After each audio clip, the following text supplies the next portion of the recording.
This is a brief tutorial for Project Muse, a Johns Hopkins University database project focusing on the humanities and social sciences. The home page includes a sampling of the latest offerings on the database for you to browse, in addition to a single search bar for basic searches.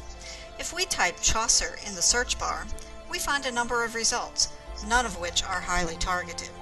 From the results page, we can view, download, or save items that we select.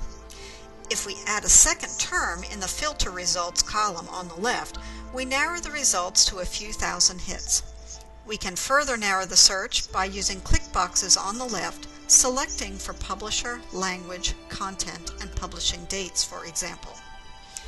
Project Muse does not support proximity searches, truncation, or Boolean searches beyond the options available in the search filter area on the left. However, the variety of filter options makes creating a search easy in this database. Project Muse has a help screen, but it is difficult to find and mostly covers the search criteria not supported by this database.